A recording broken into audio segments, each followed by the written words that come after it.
Patuakhali doctor Mizanur Rahman Azhari যেখানে আসবেন সেই ময়দানের ঠিক পাশেই আমরা রয়েছি। আমরা আপনাদের শুধু দেখানোর চেষ্টা করব এখন যে পটুয়াখালীতে কিন্তু দূর দূরান্ত থেকে যে মানুষের ঢল নামছে শুধু ডক্টর মিজানুর রহমান আজহারীর এই কোরআন এবং হাদিসের যে তিনি যে আলোচনা করবেন সেই আলোচনা শোনার জন্য। এবং এখানে আপনাদেরকে একটু দেখানোর চেষ্টা করছি যে আপনি দেখছেন যে যেখানে বসে যে প্যান্ডেলটিতে তিনি কোরআনুল তাফসির করবেন সেই কোরআনুল তাফসির করার সেই প্যান্ডেলটাকে ইতিমধ্যে কিন্তু মানুষের ভিড়ে কানায় কানায় পরিপূর্ণ হয়ে গিয়েছে। যে রাস্তাটিতে রয়েছে সেই রাস্তাটি কিন্তু কানায় কানায় পরিপূর্ণ হচ্ছে। আমরা আপনাদেরকে দেখানোর চেষ্টা করছি এখানে কিন্তু স্বেচ্ছাসেবক রয়েছেন যারা সার্বক্ষণিকভাবে এখানে পরিস্থিতি নিয়ন্ত্রণ রাখার জন্য তারা কাজ করছেন সেই গতকালকে রাত থেকে আজ অবধি। এখন আপনাদেরকে আরো দেখানোর চেষ্টা করছি। আপনারা দেখেন যে দূর দূরান্ত থেকে যেমন পটুয়াখালী জেলার বাইরে এবং বরিশাল বিভাগ থেকে বিভিন্ন অঞ্চল থেকে কিন্তু মানুষ এখানে আসছে শুধু তার কোরআনুল তাফসির শোনার জন্য। আর এই কোরআনুল তাফসির শুনতে এবং তাকে এক নজর দেখতে এখানে দেখেন লক্ষ লক্ষ মানুষের ভিড় হয়েছে।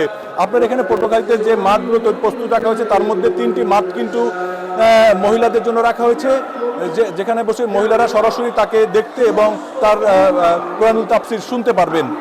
এবং সেখানে আপনাদেরকে দেখানোর চেষ্টা করছি যে এখানে কিন্তু পুলিশ বক্স রয়েছে, যেখানে পুলিশ সার্বক্ষণিকভাবে এখানকার নিয়ন্ত্রণ করছেন যাতে করে কোনো ধরনের বিশৃঙ্খলা সৃষ্টি না হয়, যাতে করে প্রত্যেক ধর্মপ্রাণ মুসলিমরা রয়েছেন তারা কিন্তু এসে এই তাফসিরুল কোরআন শুনতে পারেন।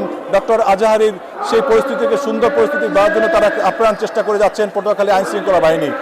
এছাড়া আপনি দেখতে পাচ্ছেন যে দূর দূরান্ত থেকে মানুষ যে আসছে এই তাফসিরুল কোরআন শোনার জন্য ডক্টর মিজানুর রহমান আজহারীর আপনাদেরকে দেখানোর চেষ্টা করছি যে দেখেন কি পরিমাণ মানুষের ঢল নেমেছে এখানে শুধু তাফসিরুল কোরআন। এবং এই তাফসিরুল কোরআন যে হচ্ছে এটি পটুয়াখালীর ইতিহাসে সবচেয়ে বড় একটি জামায়াত হচ্ছে, যেখানে লক্ষাধিক মানুষ একত্রে জমায়েত হচ্ছে শুধুমাত্র ডক্টর মিজানুর রহমান আজহারীর এই কোরআনুল তাফসির শোনার জন্যে।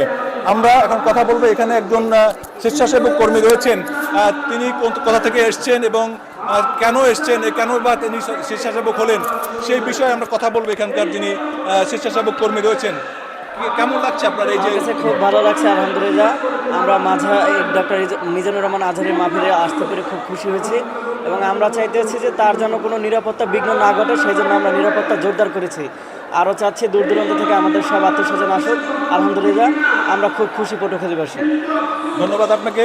আমরা যতটুকু চেষ্টা করেছি আপনাদেরকে পটুয়াখালীর বর্তমান পরিস্থিতি দেখানোর জন্য। তো আমরা আজকে এশার নামাজের পরেই তিনি এখানে তাফসিরুল কোরআনের আলোচনা করতে উঠবেন।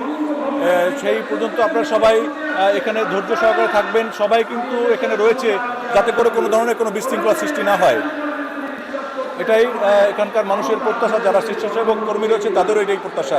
কে এম সাদাত হোসেন, বাংলা ভিশন, পটুয়াখালী।